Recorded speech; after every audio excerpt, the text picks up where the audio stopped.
Super Bowl hangover? And everyone looked a little bit hungover or something because Joe Burrow had 5 turnovers in that week 1 game against the Steelers. What happened? Yeah, I had the displeasure of going to that game. So just want to say that was not the best money well spent. But, it was a game that I think, Pittsburgh came in and punched Cincinnati in the mouth. I've been saying that a couple of times a day, but no, it's absolutely true. Pittsburgh came in, made some really large, big hits, 7 sacks against Joe Burrow with a brand new offensive line. And I would argue a lot of those sacks weren't even caused by the offensive line. It's just Pittsburgh sent through a lot of blitzes to Joe Burrow, made him uncomfortable. People forget this guy is just a couple of weeks off from having appendix surgery. So this is a guy that's still trying to rehab, still trying to get back together. I even said before that game, I wouldn't be shocked if Joe took some time to have to readjust. And it was clear that he was not seeing the field as well as what he was in the past. It was clear that he was taking way too many risks. The heat that he usually has on a football was not there. It looked like he was throwing the ball slower. It didn't look like Joe Burrow. It didn't look like Joe Burrow at all. At least in the first half. And, Pittsburgh took a big advantage. I mean, +5 in turnovers and only winning in overtime, I think still says a lot about this Bengals team.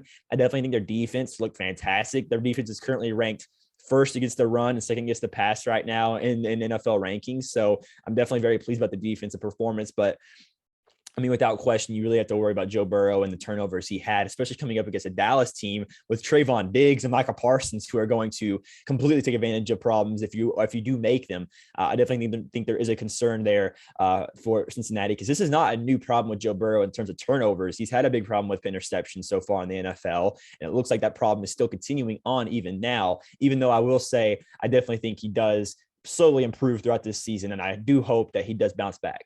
Is there anything in particular you think that Pittsburgh did well to throw him off?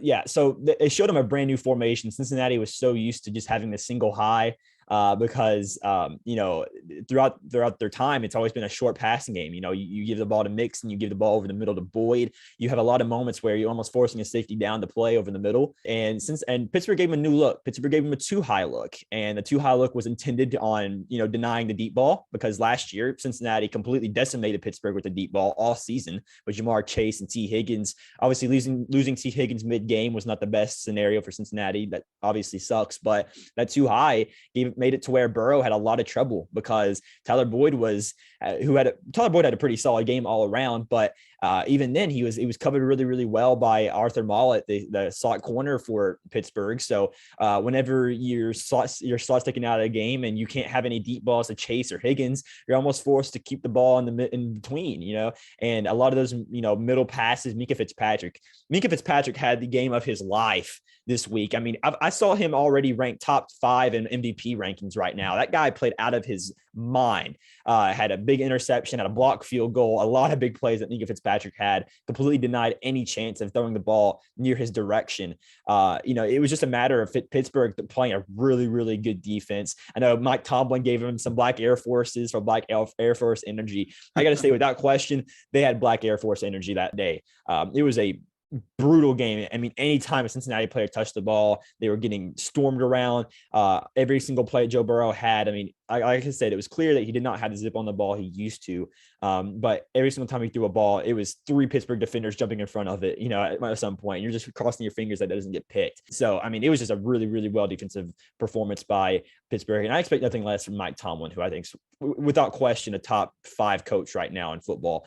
He's just such an elite coach. And I mean, game plans like that, I mean, you really can't stop it. Not much offense was working for Pittsburgh, but the defensive performance was without question one of the most impressive I've seen in a long time.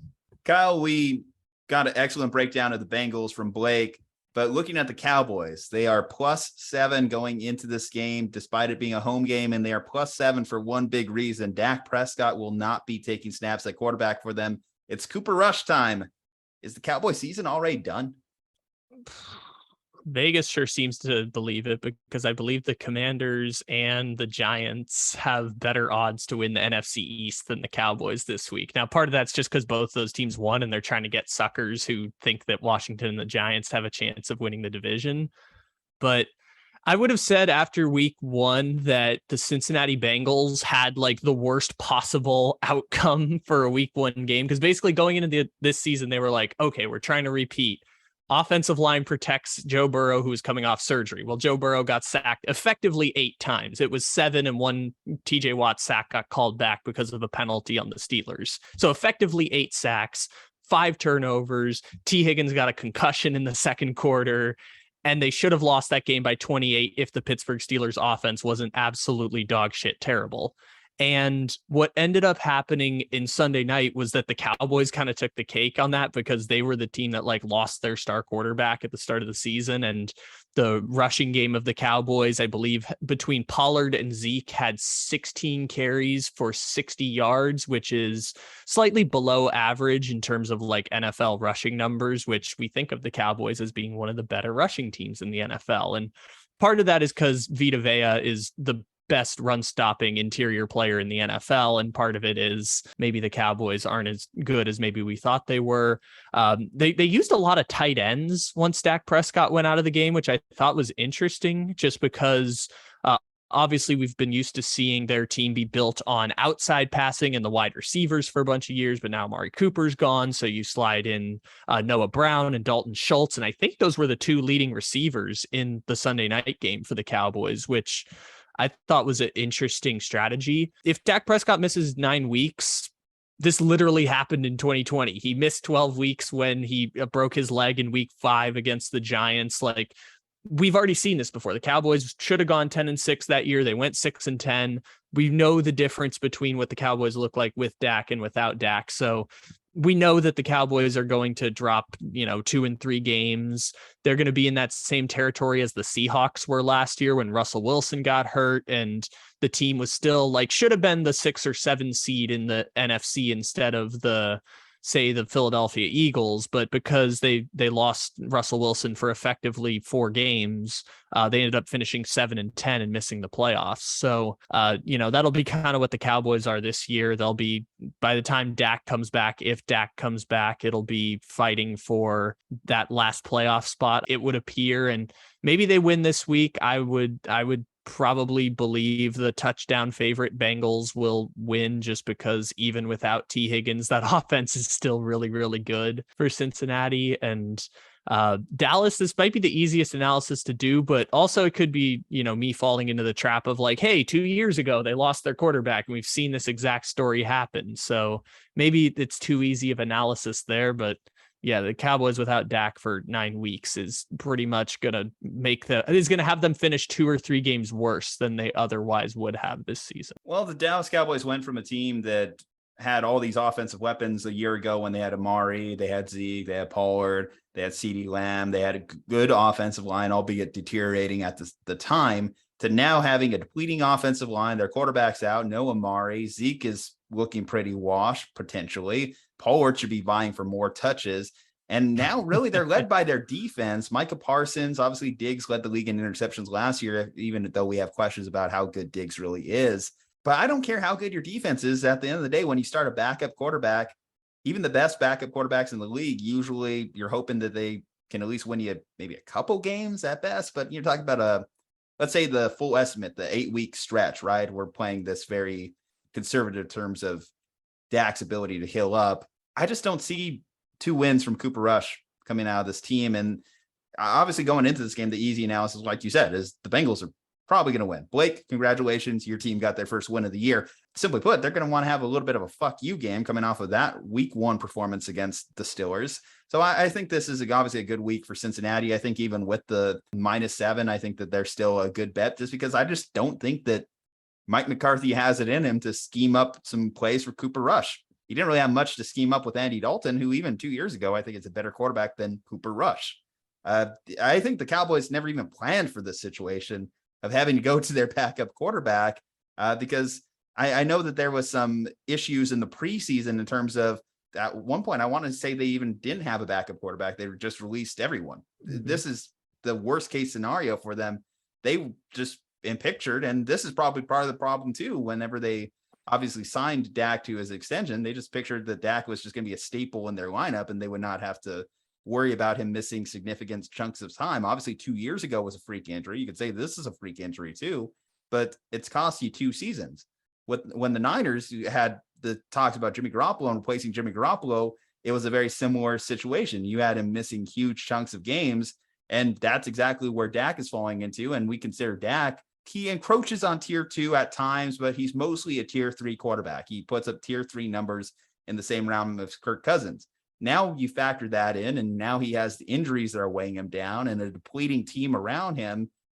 There's some in Dallas, and I've heard some around this Texas area code that are saying, is it time for the Cowboys just to internally start rebuilding, start looking towards the future, and honestly moving past Prescott, which is crazy to say just because they just signed that extension not too long ago. But now you're kind of like thinking about it. It's like, do I see Dak with this team continually getting worse, leading a team to a Super Bowl? And that's what Jerry said, that he would sign any check to make that happen. And I know that Jerry Jones' pursuit of a Super Bowl is becoming a more or less a punchline, but it still is.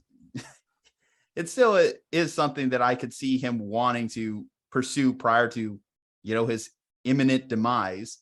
I think that is something that Jerry Jones does pride himself in and wants the Cowboys to be contenders. As much as they are a money-making machine, a money-printing machine, I think he does want this team to be competitive. And I wonder, with that said, even though it sucks that your quarterback's down, I just don't see how this would even buy Mike McCarthy another year, because that's 3 years into the experiment. Even if you lost your quarterback for 2, at a certain point, just someone needs to be held accountable. And Mike McCarthy just not being a good enough coach, even when Dak was on the field. Obviously, we go back to the draw play last year, quarterback draw with no timeouts. We know that Mike isn't great with clock management. A lot of things that you just don't really like about the Cowboys. And I think the Dak Prescott injury just kind of like really shines a light on it, really just brings everything to light and just kind of like pushes it out all from underneath the bed. Like when you were a little kid, mom told you to clean the room and you just threw everything under the bed.